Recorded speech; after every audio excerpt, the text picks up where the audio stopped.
Bismillahirrahmanirrahim. Assalamualaikum warahmatullahi wabarakatuh. Alhamdulillahirabbil alamin. La soralasulahu bil huda wa dinil haq yuzirahu ala dini kulli walau karihal musyrikun walau karihal munafikun. Asyhadu alla ilaha illallah wahdahu la syarikalah wa asyhadu anna Muhammadan abduhu wa rasuluh sallallahu alaihi wasallam la nabiyya ba'da amma ba'du.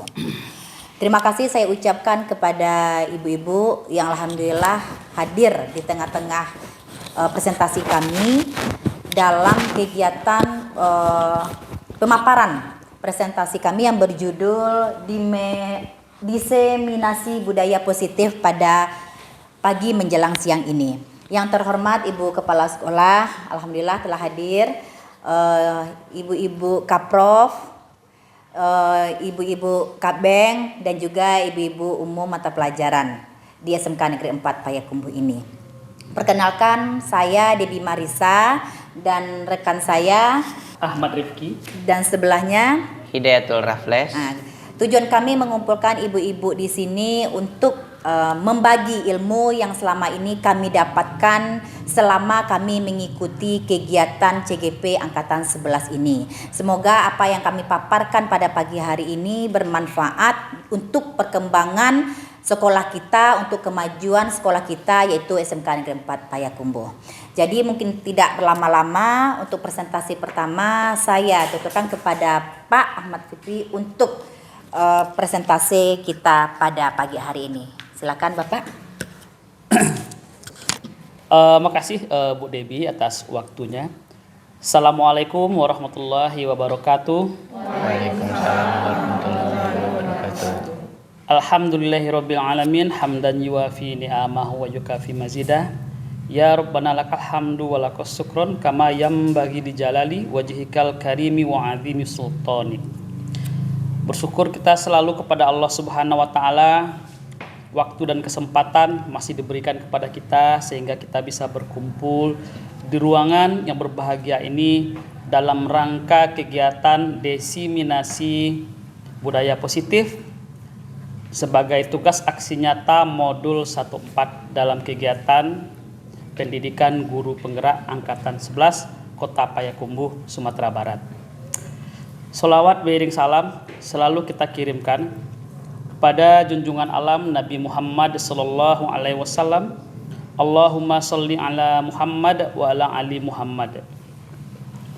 Yang terhormat Ibu Kepala Sekolah SMK Negeri 4 Payakumbuh, yang kami hormati Bapak Ibu unsur pimpinan, ibu-ibu majelis guru.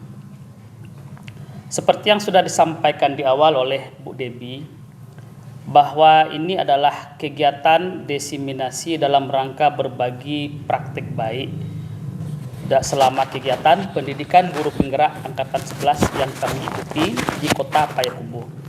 Jadi kegiatan diseminasi ini ibu-ibu semuanya merupakan kegiatan yang ditujukan kepada suatu kelompok target atau individu dalam rangka memperoleh dan berbagi informasi supaya menimbulkan kesadaran. Dan tentu ini muara akhirnya adalah kita bersama-sama memanfaatkan informasi tersebut. Bapak Ibu semuanya,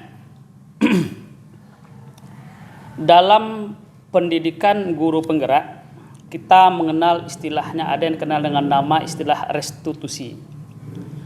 Jadi Bapak Ibu semuanya, restitusi ini adalah suatu proses di mana kita menciptakan suatu kondisi bagi murid ketika mereka berbuat kesalahan, sehingga kesalahan yang mereka perbuat ini tidak kita hukumi dengan sanksi-sanksi yang membuat malah menjatuhkan mental mereka. Dan ini sesuai dengan apa yang disampaikan oleh Gosen pada tahun 2004. Jadi dalam hal ini Bapak Ibu semuanya, restitusi juga membantu murid supaya lebih memiliki tujuan, disiplin positif, dan berusaha memulihkan dirinya setelah berbuat salah. Jadi restitusi ini bukan untuk menebus kesalahan, namun agar mereka belajar dari kesalahan yang sudah mereka perbuat.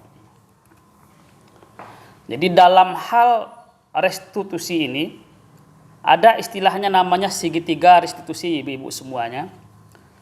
Ketika anak-anak ini melakukan kesalahan, misalnya mereka terlambat hadir ke sekolah, yang kita lakukan atau dulu yang saya lakukan ketika saya jadi wakil kesiswaan Bu Debi ya, ini kita akan memberikan sanksi langsung ya Pak Dayat ya, kita langsung memberikan sanksi, langsung memberikan hukuman kepada mereka. Tapi dalam kenyataan sekarang ini, terutama dalam kurikulum Merdeka, kita melakukan proses yaitu namanya segitiga restitusi. Kegiatan ini diawali dengan menstabilkan identitas mereka. Kita coba dulu mendekati mereka dan bercerita bagaimana keadaan mereka dan segala macamnya. Lalu juga bertanya apa yang terjadi ketika anak kita ini terlambat hadir ke sekolah. Dan setelah itu kita berusaha memvalidasi tindakan yang salah. Apa kesalahan yang mereka buat ini dan apa penyebab dari mereka terlambat hadir di sekolah. Tentu dalam hal ini mungkin siswa kita ini bisa jadi dia menyampaikan yang sesungguhnya atau mungkin berbohong ya Pak Dayat ya, bisa jadi. Mereka akan menyampaikan, bisa jadi karena tadi mengantarkan orang tua, bisa jadi karena adiknya sakit, motor bocor dan segala macamnya. Kalau dulu biasanya apapun alasan yang disampaikan mereka biasanya tidak kita terima ya Pak Dayat ya. Alasan tidak kita terima, mereka langsung kita berikan sanksi dan hukuman. Tapi dalam hal ini setelah mereka menyampaikan hal seperti itu, kita akan menanyakan kepada mereka, dengan keadaan seperti itu, siapa yang dirugikan? Tentu mereka akan kehilangan waktu belajar di dalam kelas. Nah, dengan hal seperti ini, kita juga tentu nanti akan menanyakan keyakinan kepada mereka, sehingga apa yang harus mereka lakukan, sehingga hal seperti ini tidak terulang lagi. Nah, inilah dinamakan dengan kegiatan segitiga restitusi. Beberapa waktu yang lalu kita juga sudah membuat video, ya pada dengan Bu Debi, beberapa video yang dalam ini bagaimana melakukan segitiga restitusi dengan 3 langkah menstabilkan identitas, validasi tindakan yang salah, menanyakan keyakinan dengan beberapa siswa kita. Lalu selanjutnya Pak Ibu semuanya, ada beberapa hal yang merupakan konsep-konsep inti untuk menciptakan budaya positif di sekolah. Dalam ini yang pertama tentu adalah disiplin positif itu sendiri. Lalu ada motivasi perilaku manusia. Nah, ini beranjak kepada keyakinan kelas atau sekolah, kebutuhan dasar manusia, posisi kontrol seorang guru, dan itu masuklah dia segitiga restitusi itu sendiri.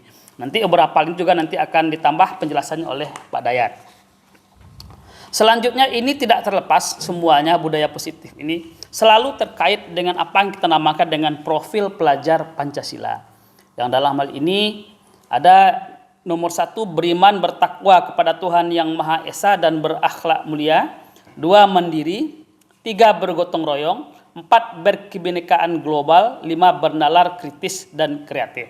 Saya rasa ini merupakan hal yang sudah dekat dengan diri kita dan keseharian kita sebagai seorang pendidik. Nah, Bapak Ibu semuanya, tidak ada apa-apa ya Pak Dayat ya. Hanya kita berdua Pak Dayat. Hanya kita berdua. Ya. Bapak Ibu semuanya, budaya positif itu sendiri merupakan perwujudan dari nilai-nilai atau keyakinan universal yang diterapkan di sekolah. Jadi ketika budaya positif ini sudah berhasil diterapkan di sekolah, tentu semua proses yang kita lakukan di sekolah ya pada ya Bu Debi ya, ini akan berjalan dengan baik. Disiplin positif merupakan salah satu cara untuk penerapan disiplin yang bertujuan untuk menumbuhkan kesadaran serta memberdayakan anak untuk melakukan sesuatu tanpa sogokan, ancaman maupun hukuman. Jadi Bapak Ibu semuanya dalam penerapan disiplin yang berlandaskan kepada budaya positif, kita tentu tidak lagi ya menyogok dalam hari ini mungkin dengan iming-iming hadiah atau mengancam, awas kalau kamu tidak lakukan seperti itu, atau silakan kamu laksanakan hukuman nih, lari keliling lapangan. Nah, ini mungkin dulu hal-hal yang sering Bu Debi juga sering melakukannya Bu Debi dulu ya. Saya pribadi juga seperti itu, sering melakukan Pak Dayat. Nah, tapi dalam hal budaya positif, kita tidak lagi disarankan untuk melakukan hal seperti itu. ketika mereka berbuat kesalahan, kita lebih diarahkan untuk masuk ke wilayah segitiga restitusi tadi. Bapak Ibu semuanya, ada 3 motivasi perilaku manusia. Yang pertama yaitu menghindari ketidaknyamanan atau hukuman. Ini adalah 3 motivasi perilaku manusia yang juga terjadi tentu kepada anak-anak peserta didik kita. Apa yang dimaksud dengan menghindari ketidaknyamanan atau hukuman ini? Yaitu murid melakukan disiplin diri karena takut dihukum. Ini adalah tindakan terendah dari motivasi perilaku manusia. Jadi motivasi perilaku terendah dari seorang manusia, dalam hal ini peserta didik, adalah mereka menghindari ketidaknyamanan atau hukuman. Mereka pakai pakaian alma mater karena takut nanti ketika upacara tidak pakai baju alma mater barisannya dipisahkan dari barisan teman-teman yang lain. Kira-kira seperti itu. Atau ketika mereka contohnya di dalam kelas memakai celana anak perempuan, dan anak perempuan kita tahu harus pakai rok, kecuali mungkin di labor ya Bu Kepsek ya. Tentu hal ini juga membuat mereka berbeda dari teman-teman yang lain. Ini adalah tingkat terendah dari motivasi perilaku manusia karena takut untuk dihukum. Yang kedua, untuk mendapatkan imbalan atau penghargaan. Murid melakukan disiplin diri karena ia menginginkan imbalan. Motivasi ini satu tingkat di atas motivasi yang pertama. Mereka berusaha untuk misalnya menghafal juz 30 ya Ustazah ya. Karena mereka nanti akan kita janjikan diberikan beasiswa selama 1 semester misalnya. Nah, berarti ada imbalan di situ. Ada apresiasi yang kita berikan. Lalu yang ketiga, untuk menjadi orang yang mereka inginkan dan menghargai diri sendiri dengan nilai-nilai yang mereka percaya. Ini adalah suatu tingkat tertinggi dari 3 motivasi perilaku manusia. Mereka dalam ini murid kita melakukan disiplin diri karena sadar akan nilai kebajikan. Ini adalah motivasi yang akan membuat seorang memiliki disiplin positif. Ini adalah tingkatan yang paling berat.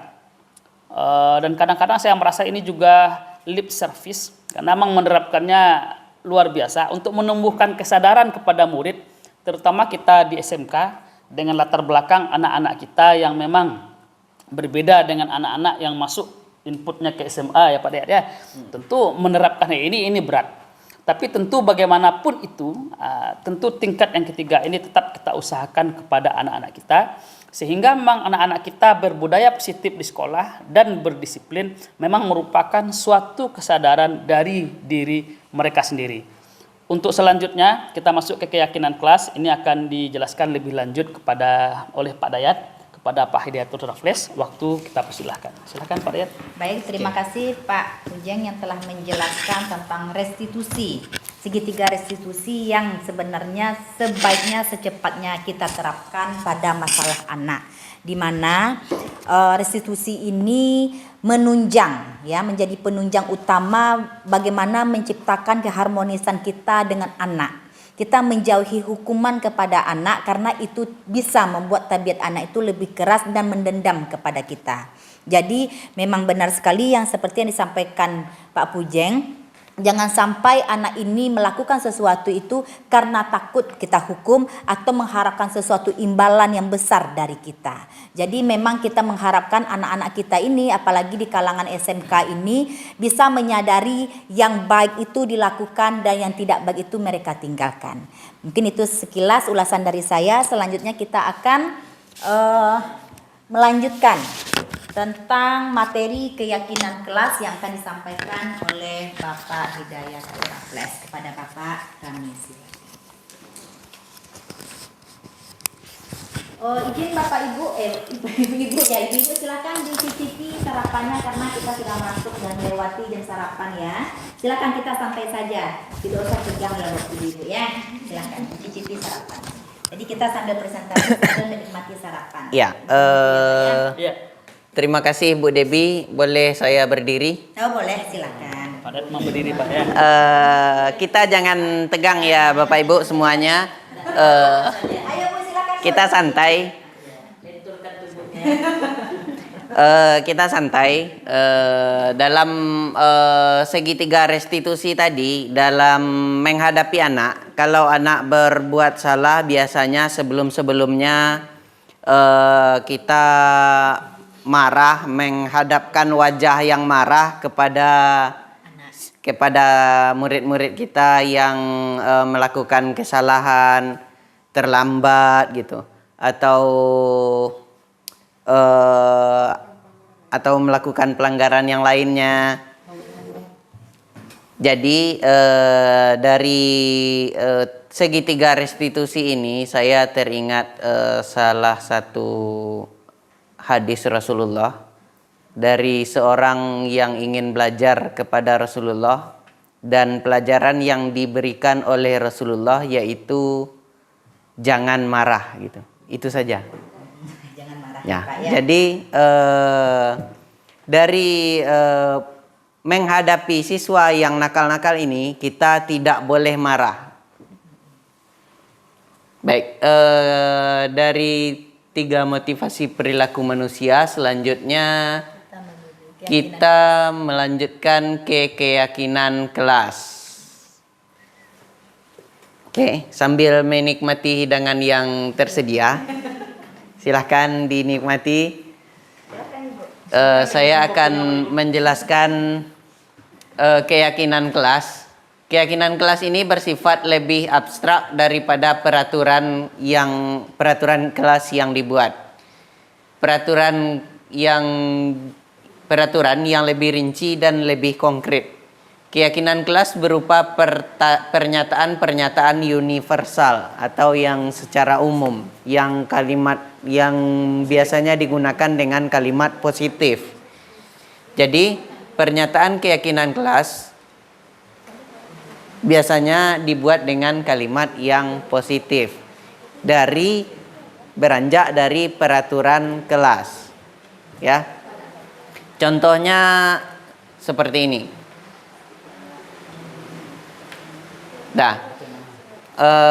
Mengapa keyakinan kelas perlu kita buat? Karena seperti ini Bapak Ibu. Yang sebelah kanan saya itu ada peraturan kelas. Itu salah satu contohnya ya. Dilarang mencoret meja dan kursi. Kan banyak kita lihat di kelas-kelas kita itu ada di meja coretan-coretan dari tip X, dari pena, dari yang lain. Lalu dilarang berkelahi. Kan ada gara-gara teman colek-colek teman yang di depan, emosi dia yang depan. Nah, jadi berkelahi ujungnya. Nah, jadi dilarang berkelahi. Terus kembalikan buku pada tempatnya. Nah, biasanya di dalam kelas kan ada almari. Biasanya di dalam almari itu ada buku-buku pelajaran, buku paket. Nah, setelah diambil oleh siswa, lalu wajib dia mengembalikan buku pada tempatnya. Nah, itu berupa peraturan kelas. Peraturan adalah sebuah larangan-larangan yang tidak boleh dilaksanakan gitu. Jadi kita akan merubahnya ke kalimat positif yang menjadikan peraturan tersebut menjadi keyakinan kelas. Untuk apa gunanya? Supaya para murid-murid kita lebih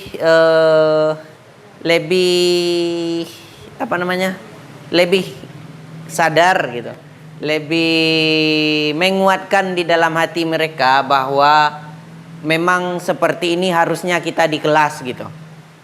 Nah, itu peraturan kelas yang akan kita rubah ke keyakinan kelas seperti ini. Nah, misalnya dilarang mencoret meja dan kursi. Itu menjaga kebersihan meja dan kursi.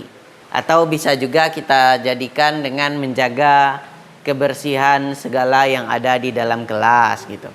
Jadi untuk menunjang pembelajaran yang baik, kita juga harus membutuhkan lingkungan yang bersih, sehat, asri gitu ya. Seterusnya yang dilarang berkelahi. Dilarang berkelahi ini seperti yang saya contohkan tadi, ada teman yang serius di depan lalu colek-colek gitu. Jadi dia merasa marah lalu berkelahi. Mana tahu teman yang di belakang itu dia cuman mau bertanya gitu. Nah, jadi dilarang berkelahi kita jadikan menjadi saling menghormati teman. Nah, kembalikan buku pada tempatnya. Ya, biasa setelah belajar, setelah menggunakan buku yang ada, itu harus dikembalikan ke tempatnya. Atau tidak hanya buku, ada lagi nanti sapu, ada lagi penghapus. Nah, itu kita jadikan menjadi tanggung jawab. Jadi dari rasa tanggung jawab semuanya akan menjadi lebih rapi kembali gitu. Oke, kira-kira bisa kita terapkan di kelas kita masing-masing? Oke, terima kasih Bapak Ibu. Oh ya, Ibu-ibu ya, lupa saya. Baik, Bapak-bapak cuman saya sama Pak Ahmad Rifki. Kita lanjut keyakinan kelas hendaknya tidak terlalu banyak ya. Tidak terlalu sebanyak peraturan kelas yang berjejer dari atas sampai ke bawah sampai ke 12 poin misalnya kan. Sehingga keyakinan kelas ini mudah diingat dan dipahami oleh semua warga kelas. Misalnya ada sampah yang tercecer di bawah meja. Terus dia ingat akan keyakinan kelasnya, lalu diambilnya, masukkan ke dalam tong sampah. Artinya itu menjaga kebersihan kelas kita yang tadi. Keyakinan kelas ini sebaiknya sesuatu yang dapat diterapkan di lingkungan tersebut. Di lingkungan titik semua warga kelas hendaknya ikut berkontribusi dalam pembuatan keyakinan kelas lewat kegiatan curah pendapat bersama di dalam kelas. Nah, ini maksudnya keyakinan kelas ini harus kita buat secara bersama, tidak boleh kita putuskan secara sepihak saja. Oh, kalian harus gini, kalian harus gini, kalian harus gitu. Kalau murid-muridnya tidak menginginkan hal tersebut, maka itu juga tidak akan berjalan gitu. Jadi sebaiknya kita membuat keyakinan kelas ini dengan berkolaborasi dengan siswa, dengan murid di dalam kelas, dengan warga yang ada di daerah lingkungan yang kita ajarkan. Baik, kita lanjut. Oke, kita lanjut ke kebutuhan dasar manusia. Atau Bu Debi yang menjelaskan bisa? Silahkan Bu Debi, kebutuhan dasar manusia. Baiklah, saya lanjutkan. Ditempel sini ya Pak Dayat.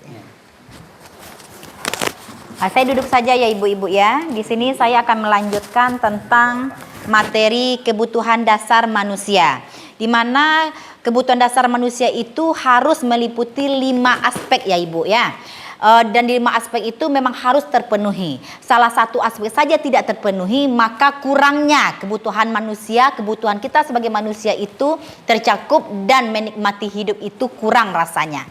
Yang pertama kita sebut dengan bertahan hidup ya. Bertahan itu bagaimana kita memenuhi kebutuhan ini seperti makan, minum, itu yang dimaksud dengan bertahan hidup. Kita mencari sendiri bagaimana caranya kita bisa mempertahankan hidup kita ya, dari konsumsi-konsumsi atau apa saja yang membuat kita bisa bertahan dalam kehidupan. Dan yang kedua, kasih sayang dan rasa terima, di mana kita tidak hanya mendapatkan kasih sayang itu dari pasangan kita, ya kan? Kita bisa mendapatkan kasih sayang itu dari berbagai macam aspek. Dari anak-anak kita, dari orang tua kita, dari teman-teman kita di lingkungan sekolah ataupun lingkungan sosial lainnya.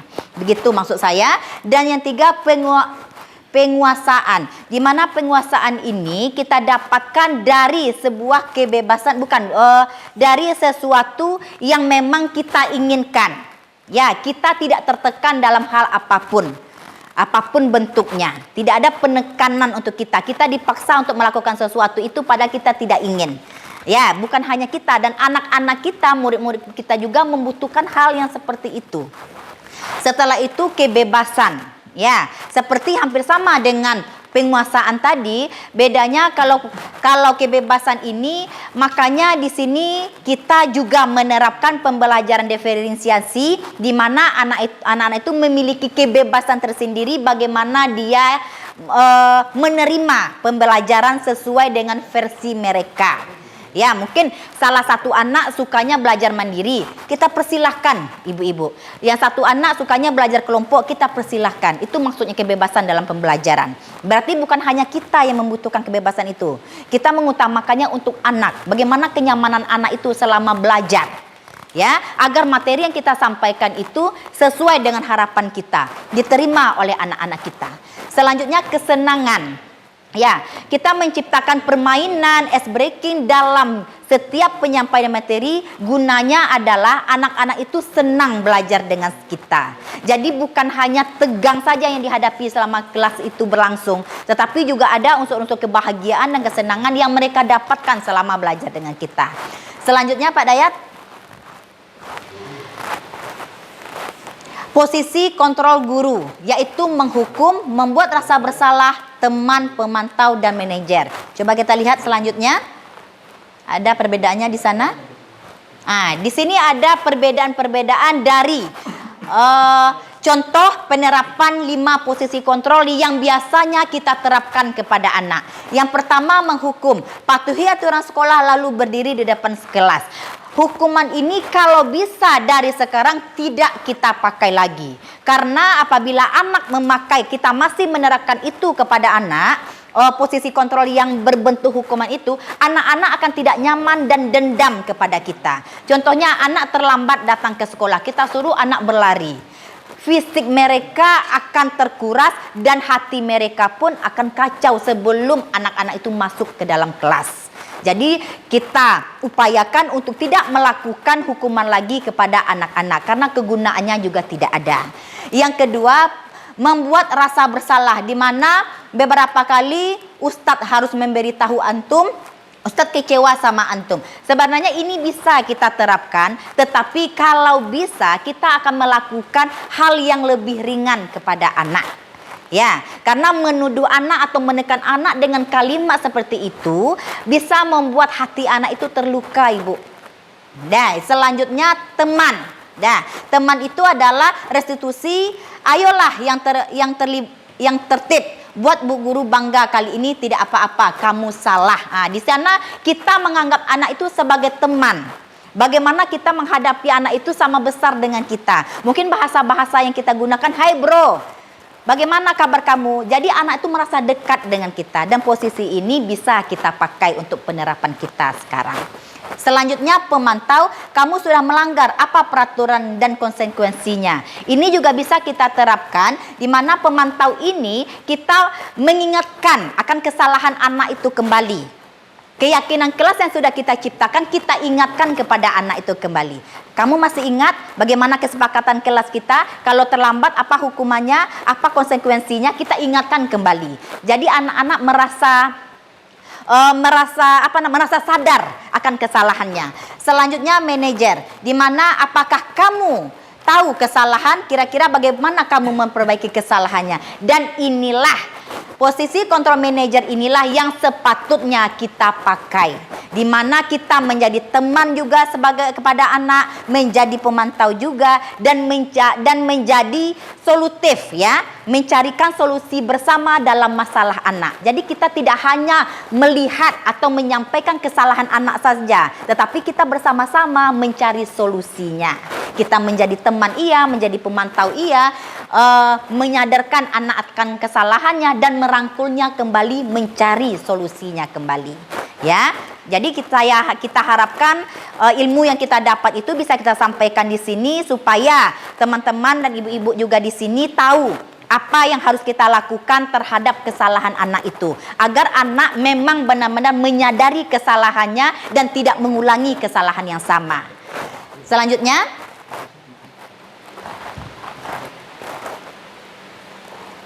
segitiga restitusi, ya. Mungkin Pak Pujang bisa lebih paham. Kita kalau Pak Pujang yang menerangkan tentang restitusi, karena Bapak tadi ya yang menerangkan tentang restitusi itu. Silakan Bapak. Oh iya. Kan tidak perlu saya ambil sendiri ya Bu. Ya, nggak usah, Pak. Tebani. Ya. Kayak gini Pak. Cukup. Pacik sana. Oke, di awal tadi kita sudah sampaikan tentang tahapan segitiga restitusi. Seperti yang disampaikan di awal tadi, dia melalui 3 tahapan, yaitu validasi tindakan yang salah, menstabilkan identitas, validasi tindakan yang salah, dan menanyakan keyakinan. Jadi ini contohnya seperti ini, ketika kita menstabilkan identitas, kita bisa menyampaikan kepada anak bahwa setiap orang pasti pernah melakukan kesalahan. Atau kamu bukan satu-satunya yang pernah melakukan kesalahan seperti ini. Lalu setelah kita berusaha menstabilkan identitas mereka, kita masuk ke wilayah memvalidasi tindakan yang salah. Tentu kita akan bertanya misalnya dengan contoh seperti ini, kamu tentu punya alasan mengapa melakukan itu. Atau adakah cara yang lebih efektif untuk mendapatkan apa yang kamu butuhkan. Nah setelah itu, baru kita masuk ke wilayah menanyakan keyakinan. Seperti yang sudah disampaikan oleh Pak Dayat tadi, ketika sudah ada keyakinan kelas, kita tinggal masuk ke wilayah itu. Keyakinan kelas apa yang telah kita sepakati? Kamu ingin menjadi orang seperti apa? Misalnya di keyakinan kelas ada menjadi orang yang bertanggung jawab ketika anak kita ini terlambat, tentu kita masuk ke wilayah. Nah, keyakinan apa yang telah kita sepakati? Nah, tentu ini bertentangan dengan keyakinan kelas bahwa dia ingin menjadi orang yang bertanggung jawab. Kira-kira seperti itu. Nah, ini ada perbedaan-perbedaan contoh kasus. Ada siswa yang sering tidak mengerjakan PR misalnya, ketika kalau hukuman, guru menghukum siswa hormat bendera selama 10 menit. Mungkin pernah kita melihat Bapak Ibu ya, ada guru yang menghukum bendera. Cinta tanah air. Cinta tanah air. 2, atau guru marah dan murid menjadi takut. Nah, ini mungkin saya yang pernah melakukan seperti itu. Sekarang kan tidak lagi. Ini pengalaman pribadi. Yang kedua, konsekuensi. Adalah ini guru memberikan konsekuensi untuk mengerjakan PR saat istirahat untuk dikerjakan sebanyak berlipat-lipat. Nah, tulis sebanyak 3 kali lipat di buku PR. Nah, Bu Sri mungkin punya pengalaman seperti itu Bu Sri ya. Karena pandangannya jauh ke depan ya kan.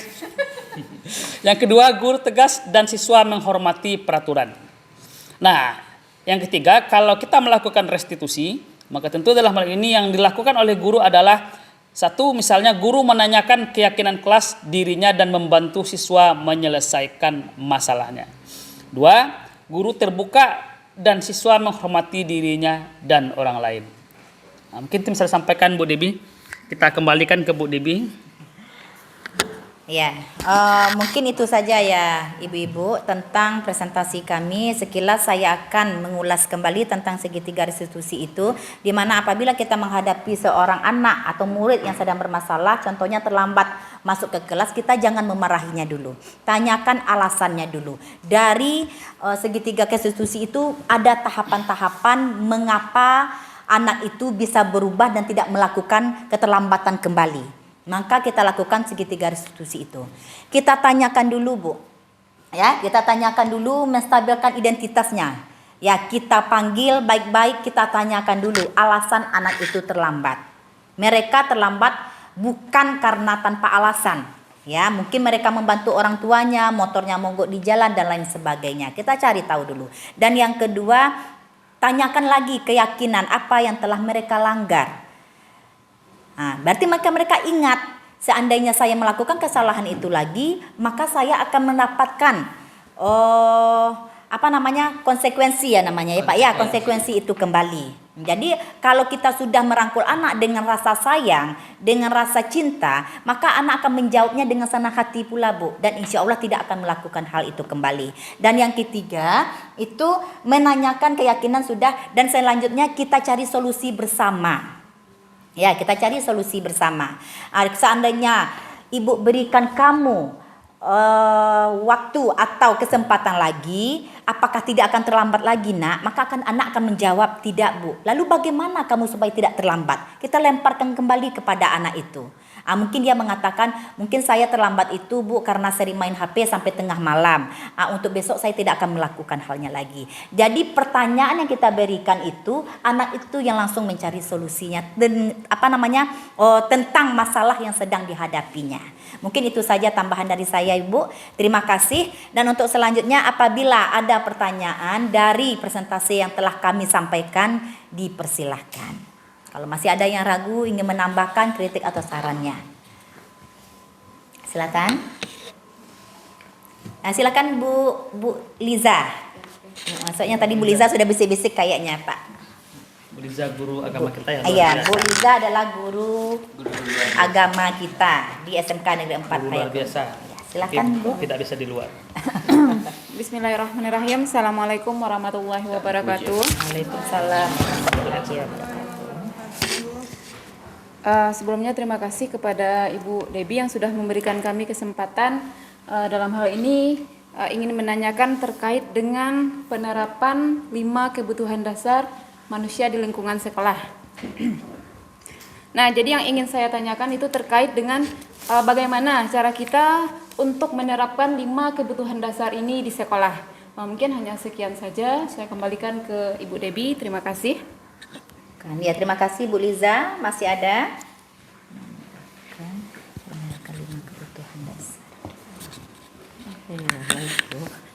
Silakan Bu Sus. Mantan pembina OSIS kita, silakan. Silakan Bu Sensus adalah pembina OSIS kita ya Pak ya, mantan pembina OSIS. Mantan.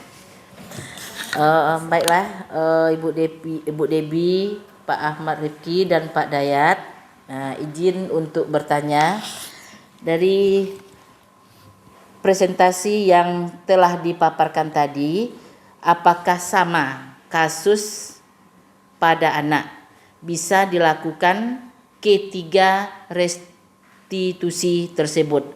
Contohnya saja pada bullying. Bullying. Kasusnya ya. Jadi Bu Sensus ini bertanya begini Pak, dari kasus bullying apa bisa kita menerapkan tiga restitusi tersebut? Itu seperti itu ya Bu ya? Ya betul. Baik, kita tutup. Masih ada? Oh masih, ya silakan Bu. Misana guru bahasa Inggris kita. Silakan Selamat pagi Miss, guru bahasa Bapak, Inggris. selamat pagi Ibu. Saya ingin bertanya tentang restitusi dan apakah bisa restitusi tersebut kita terapkan di SMK ini, karena notabene-nya anak-anak SMK ini kan sudah remaja dan mereka sudah sulit untuk diatur. Sekian pertanyaan dari saya Bu, terima kasih. Jadi silakan dimakan dulu Bu. Kita merenung dulu tentang pertanyaan-pertanyaan yang Ibu berikan. Sambil makan ya. Sambil makan ya. Kita diskusi. Ya silakan Bu, ya silakan. Dibuka saja ya Bu ya. Jangan jawab pertanyaan. Ini makan. Sembarang lah, mah bingung. Tanya Dayat ya Mah ya. Yang mana? Dari 3 Kalau pakai pertanyaan. sembarang sih.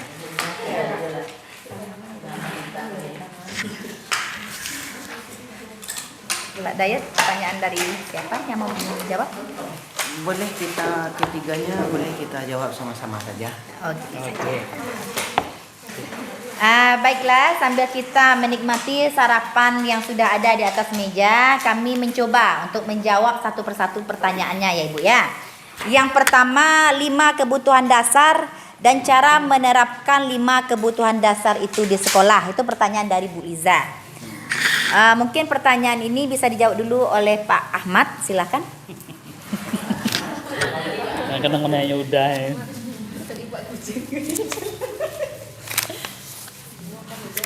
Makasih. Ini pertanyaan tadi dari Bu Liza.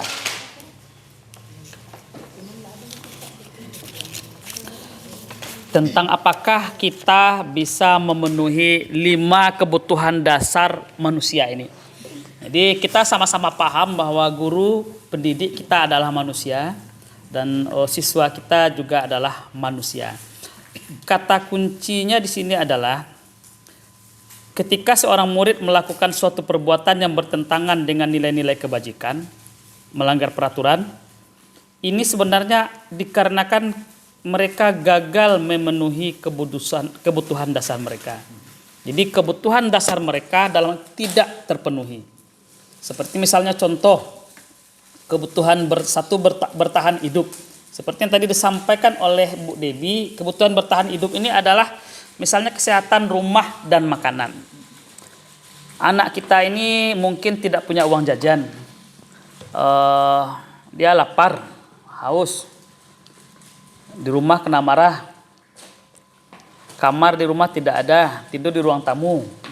Datang terlambat, langsung kita marah-marahi. Nah, tentu ini akan berakibat, bisa jadi dalam hal ini anak-anak ini akan melakukan perlawanan balik. Dan bisa juga dalam hal ini anak-anak ini akan merasa dikecewakan dan merasa tertekan mentalnya. Dan ini terjadi karena kebutuhan bertahan hidupnya, salah satu kebutuhan dasar manusia seperti bertahan hidup tidak terpenuhi. Nah, makanya ketika hal ini terjadi tadi, kalau kita terapkan dengan segitiga restitusi, tentu pokok masalahnya akan kita ketahui. Dan tentu kita akan bisa mencari solusi bersama yang solutif untuk anak ini. Ini salah satu contoh di kebutuhan dasar bertahan hidup misalnya. Termasuk juga misalnya kasih sayang dan rasa diterima. Kita ada salah satu contoh anak kita, kebetulan di kelas broadcasting, di kelas 12 broadcasting, yang walasnya Bu Neci, Bu Neci. Itu ada anak kita salah satu yang memang dia tidak ada yatim piatu, tidak ada orang tuanya kedua-duanya. Saya tahu persis dia di pasar berjualan, malah jualan kopi ya, dia Hafiz ya, dengan kakaknya ya. Dia memang sering datang terlambat. Karena memang setiap berjualan, kalau ketika saya tanya, dia pulang berjualan itu sekitar jam 12 atau jam 1 malam, bahkan jam 2 malam. Lalu pada anak seperti ini, ketika dia datang terlambat, dia jarang datang, langsung kita marahi. Sementara kita paham bahwa dia tidak punya orang tua lagi, ayah dan ibu, maka tentu kebutuhan dasar dia sebagai yang butuh kasih sayang dan rasa diterima dalam lingkungan tidak terpenuhi. Tentu akibat yang akan terjadi bisa jadi dia akan melakukan perlawanan balik. Bisa jadi akan menantang, membantah apa yang kita sampaikan, atau bisa juga dia akan tertekan mentalnya. Nah, termasuk juga kebutuhan-kebutuhan dasar manusia yang lain seperti penguasaan, kebebasan, dan kesenangan. Jadi ketika kebutuhan dasar manusia dalam hal ini peserta didik kita bisa kita penuhi sebagai seorang pendidik, maka tentu proses pendidikan dan proses belajar mengajar di sebuah lembaga dalam hal ini sekolah tentu akan bisa berjalan dengan baik. Mungkin bisa saya sampaikan, mungkin bisa ditambahkan oleh Pak Dayat, mau menambahkan? Silakan Pak Dayat. Silakan Pak Dayat. Ya. Baik, untuk memenuhi kebutuhan dasar manusia itu seperti yang dikatakan Pak Ahmad Rizky tadi ada 5 gitu, Pak. Jadi di sekolah kita sebagai seorang guru, tugasnya yaitu membuat bagaimana kebutuhan dasar manusia tersebut bisa terpenuhi. Jadi salah satu cara, ketika salah satu kebutuhan dasar manusia, kebutuhan dasar mereka sebagai seorang murid, sebagai seorang manusia, itu salah satunya saja tidak terpenuhi, maka dia akan terlihat akan bermasalah, akan melakukan satu kesalahan atau perlawanan. Nah, dari situlah kita bisa mengetahui apa kebutuhan dasar yang tidak terpenuhi, yaitu dengan melakukan segitiga restitusi. Dari situ kita bisa nanti mengetahui, berarti dia lagi kurang dari penguasaan, kurang dari kebebasan, kurang mendapat kesenangan gitu. Ya, Saya kembalikan kepada Bu Debbie. Ya benar sekali ibu-ibu ya. Karena apabila 5 kebutuhan dasar itu tidak terpenuhi, maka sumbanglah apa yang dirasakan oleh anak itu selama di sekolah. Ya, jadi memang 5 kebutuhan dasar ini berkaitan penuh dengan segitiga restitusi yang telah disampaikan oleh Pak Ahmad Rifki itu. Mungkin itu saja. Bagaimana Bu Liza? Terima kasih Bapak dan Ibu atas jawabannya. Nah, jadi di sini dapat saya simpulkan tadi bahwasannya penerapan 5 kebutuhan dasar ini nanti kalau seandainya tidak terpenuhi maka bisa ditindaklanjuti dengan segitiga restitusi. Benar Nah, sekali. terima kasih. Baik, untuk pertanyaan kedua yaitu kasus bullying. Ya, kita sering mendapatkan kasus-kasus ini di jenjang pendidikan mana saja, baik itu TK sampai SMK, bahkan di kuliahan pun ada juga kasus-kasus seperti ini kita temui. Sampai ada yang meninggal ya. Bahkan ekstrimnya sampai ada yang merenggut nyawa dan cacat begitu ya Pak ya. Di sini apakah pertanyaan dari Bu Sensus tadi, apakah kasus bullying ini bisa kita menerapkan di segitiga restitusi? Mungkin Pak Dayat bisa menjelaskan?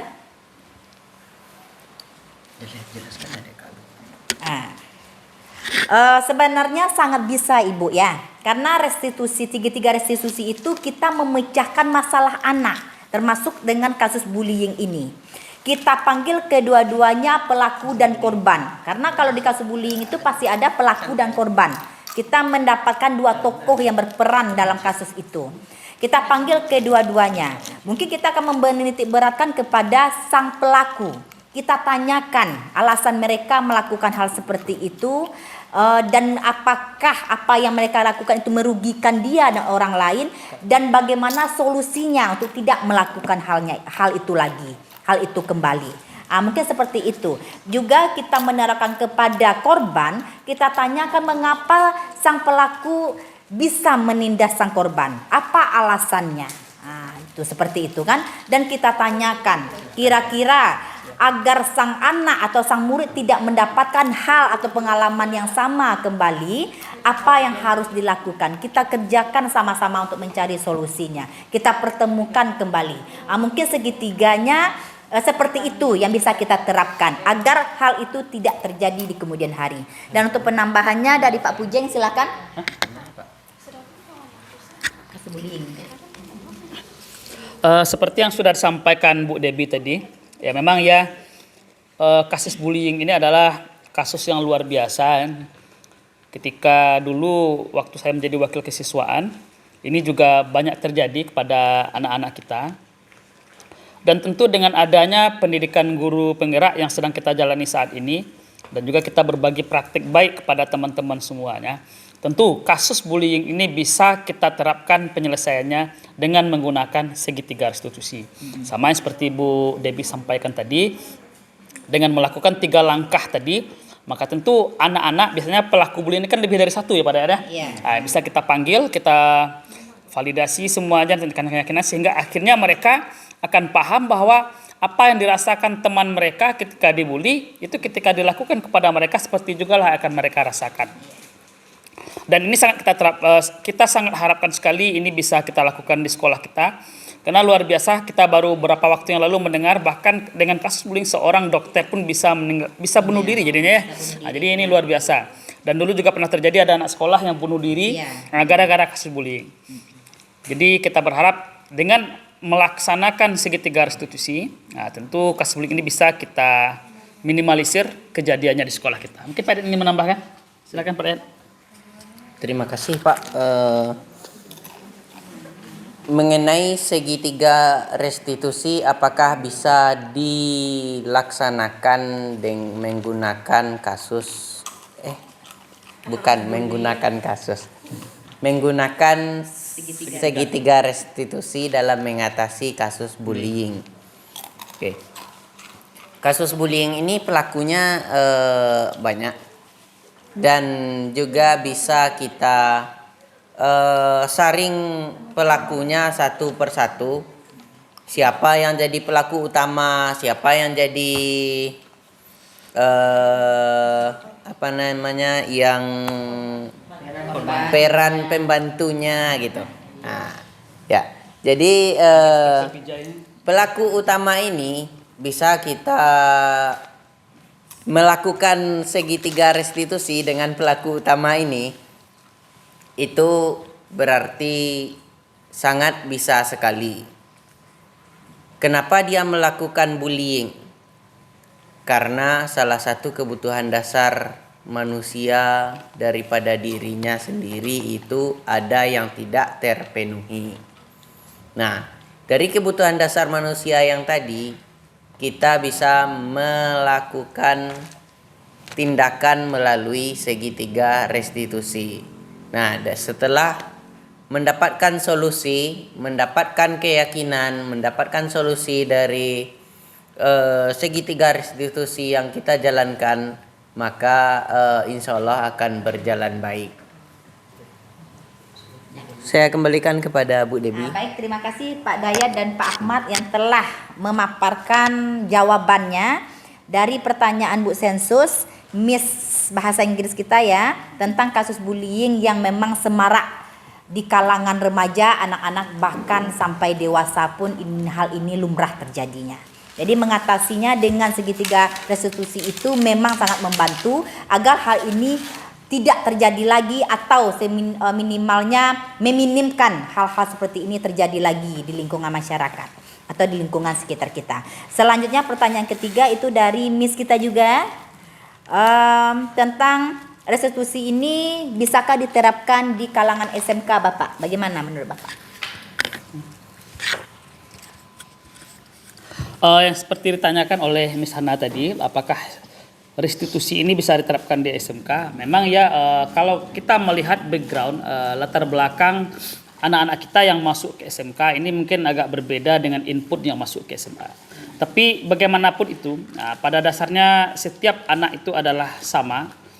Tergantung kita bagaimana menerapkan segitiga restitusi di sekolah, di SMK, tentu ini juga bisa diterapkan. Jadi baik di SMA maupun di madrasah maupun di SMK, ketika terjadi hal-hal yang berkaitan dengan pelanggaran disiplin-disiplin yang dilakukan oleh anak, kita bisa melakukan segitiga restitusi. Jadi ini bisa diterapkan di sekolah, tidak ada masalah. Memang ini akan lebih gampang diterapkan di siswa-siswa seperti di SD dan SLTP.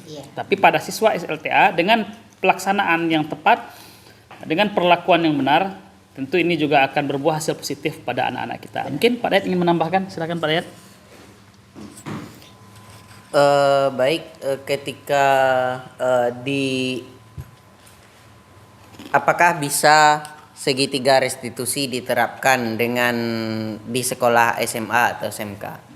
Beralih kita dari posisi kontrol dari seorang guru, yang dimana ada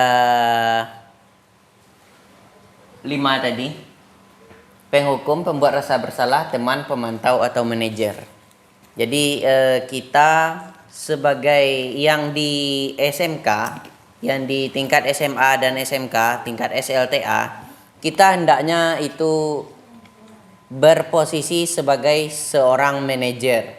Jadi di mana segitiga restitusi ini diterapkan sesuai dengan posisi yang benar gitu. Ya, apakah kamu tahu kesalahanmu? Kira-kira bagaimana kamu memperbaiki kesalahan tersebut gitu.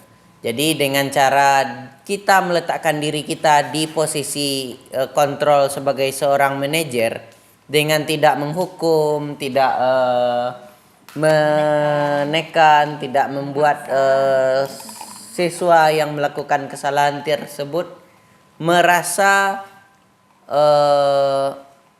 merasa takut dan merasa akan rasa bersalah saja gitu. Oh, saya merasa bersalah, terus saya menghindar dari bapak ini gitu. Saya merasa bersalah dengan ibu ini, saya menghindar juga gitu. Nah, jangan kita bikinkan anak kita rileks terhadap kita di SMK atau di tingkat SLTA. Dan segitiga restitusi ini akan bisa kita jalankan dari posisi tersebut. Terima kasih Bu Debi. Ya, terima kasih banyak kepada Pak Ahmad dan Pak Dayat yang telah memaparkan pertanyaan ketiga, jawaban dari pertanyaan ketiga tentang restitusi bisakah diterapkan di SMK. Ya, memang bisa sekali karena kasus-kasus anak-anak kita itu sebenarnya banyaknya di SMK ini dibanding dengan SMA ya Bu ya. Jadi diharapkan bagi kita semua yang mengemban mengajar di SMK ini lebih baik secara aktif menerapkan segitiga restitusi itu karena anak-anak kita di sini adalah anak-anak remaja yang termasuk golongan sekarang gitu ya? Gen Z di mana mereka untuk teknologi dan ilmu pengetahuan di luar sana lebih dari kita kemampuan mereka. Nah, jadi jangan sampai hal-hal seperti itu membuat mereka sombong dan tidak tahu dasar ya. Jadi dari hal-hal seperti itu kita menerapkan segitiga restitusi untuk menjaga mereka dari hal-hal buruk di luar sana. Mungkin itu saja. Terima kasih. Kalau masih ada pertanyaan yang lain kita tampung. Masih ada Bapak Ibu-ibu? Baik, terima kasih. Berarti pas ya Ibu ya. Untuk partisipasinya kami ucapkan terima kasih. Saya Debi Marisa dan rekan saya Ahmad Rifki. dan sebelahnya Hidayatul Raffles, dan mudah-mudahan kita di sekolah ini bisa menerapkan disiplin positif untuk kedepannya.